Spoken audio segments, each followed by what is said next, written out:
Hey guys, welcome to Backstage with Millionaires. I'm Caleb, your host, and today we're going to be talking about India's first Level 5 autonomous electric car, the Upstox data breach, yet another update on the situation between Pradeep Punia and Whitehat Jr., Flipkart's partnership with the Adani Group, 3 big acquisitions in the startup ecosystem, all of the latest funding news, and more coming up right after this.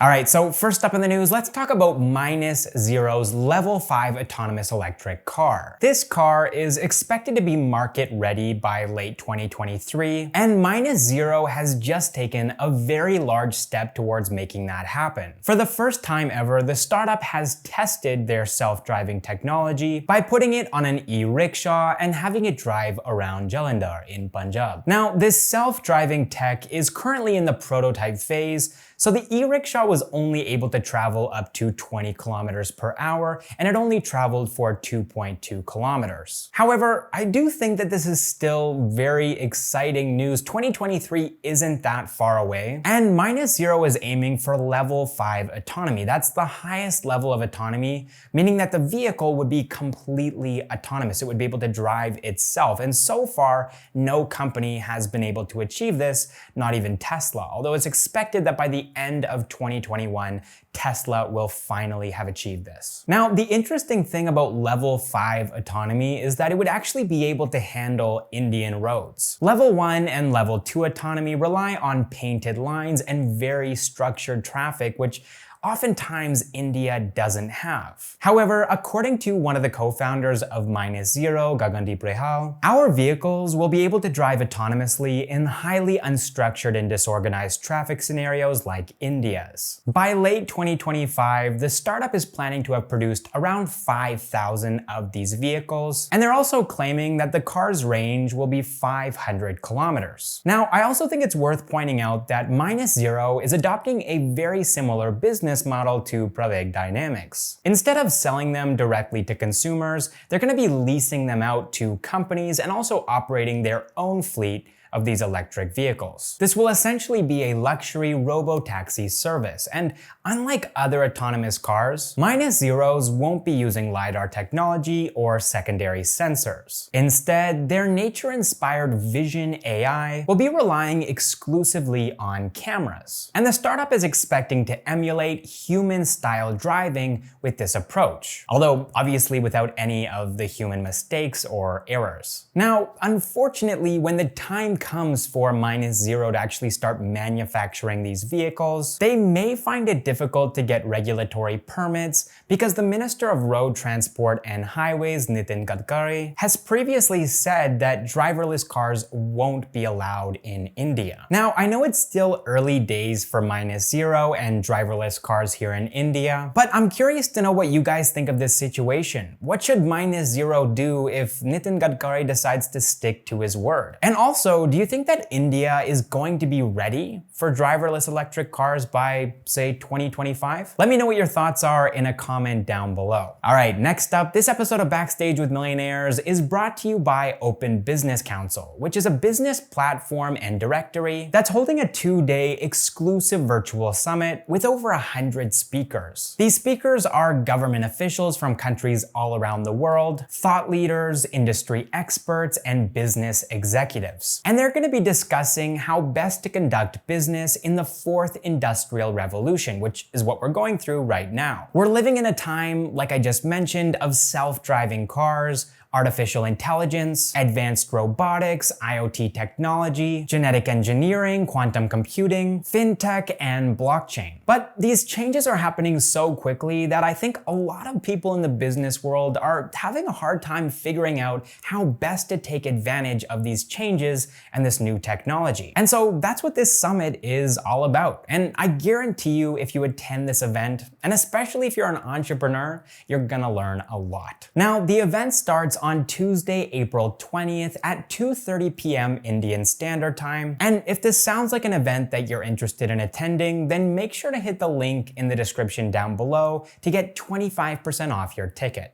All right, next up in the news, we've got another data breach in India's startup ecosystem, and this time it's India's second largest stockbroker, Upstox. It looks like the data of 2.5 million Upstox users was stolen and is now being sold on the dark web. Now, the hackers have provided Upstox with an ultimatum, saying that if the startup sends them $1.2 million, then they won't release most of the stolen data onto the dark web. As a warning though, and to show Upstox that they're serious, they've already released the data of 100,000 of their users. Now, in case you're an Upstox user yourself, the startup hasn't yet confirmed the extent of the breach, but they did admit that some contact data and KYC details have been compromised. However, they did assure their users that their funds, as well as their shares, are safe. All right, next up in the news, I wanted to give you guys a quick update on the situation between Pradeep Punia and Whitehat Jr. There was a hearing for this case scheduled for the 9th of April, and everybody showed up, but unfortunately, nothing happened at all. The hearing was pushed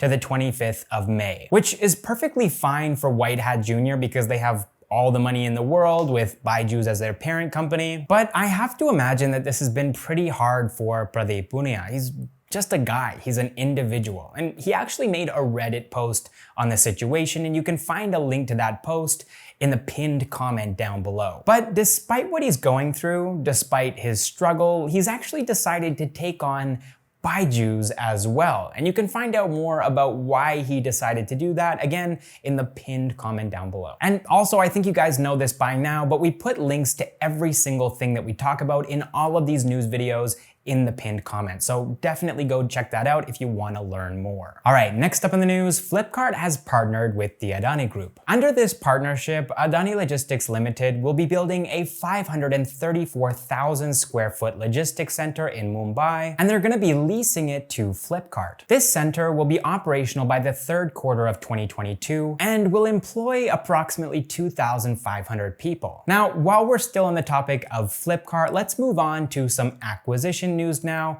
because they've acquired online travel agency Cleartrip. Things in the travel and hospitality space have been really awful since the COVID-19 pandemic started, and so Flipkart is acquiring Cleartrip at a bargain. $40 million.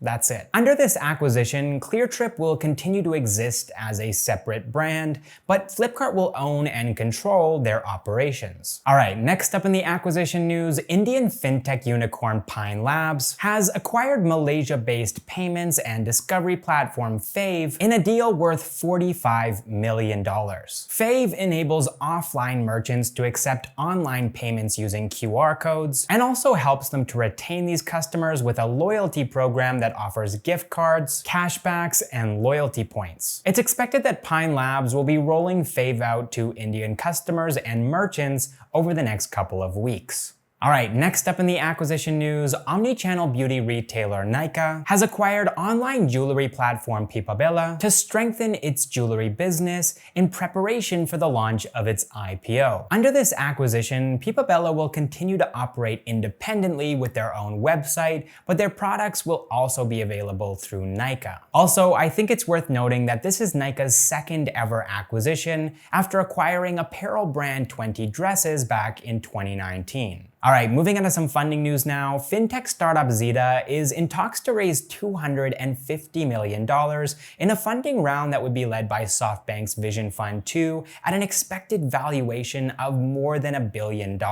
Zeta was founded back in 2015 and is a full-stack neo-banking platform that helps banks and fintech firms to strengthen their debit and credit card offerings. All right, next up in the funding news, social e-commerce startup DealShare has raised $100 million in a funding round led by Tiger Global Management. DealShare was founded in 2018 and serves middle and lower class customers living in Tier 2 and Tier 3 cities by selling them locally produced products at discounted rates. All right, next up in the funding news, CarTrade, which is an online platform for buying and selling used cars, has raised $25 million from the Malabar India Fund and IIFL at an expected valuation of $967 million. CarTrade also offers its customers loans and insurance through a variety of partnerships, and they're also the owner of car and bike review platforms Carwale and Bikewale. All right, next up in the funding news, WeWork India has raised $26.5 million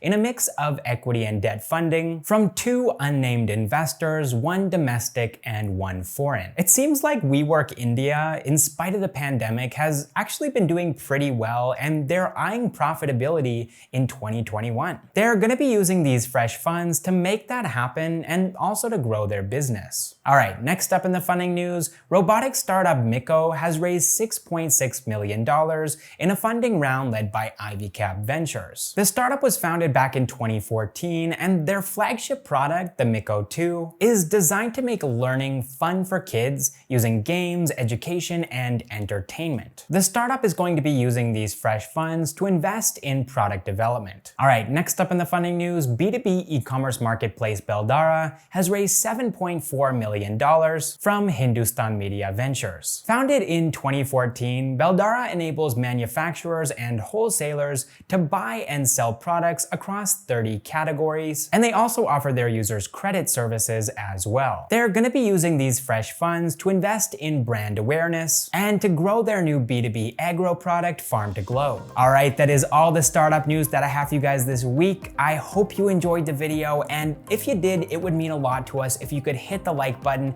That really helps us out. And also, if you haven't already subscribed, make sure to do that right now, because we post new videos every single week about Indian startups, entrepreneurs, and the latest news. Also, as always, big thanks to all of our BWM members, our unicorns, and our decacorns. Even though there's just a couple of you guys right now signed up as members, I really appreciate each and every one of you. That is your hard-earned money that you're sending our way, and that really means a lot to us. Also, big thanks to everybody who's been applauding our videos recently. And also, I wanted to say thanks to you. Whoever you are, you've made it this far in the video, and so you deserve thanks just for that. Even if you're not able to financially support us, thank you so much for watching this episode of Backstage with Millionaires, and I will see you in the next one.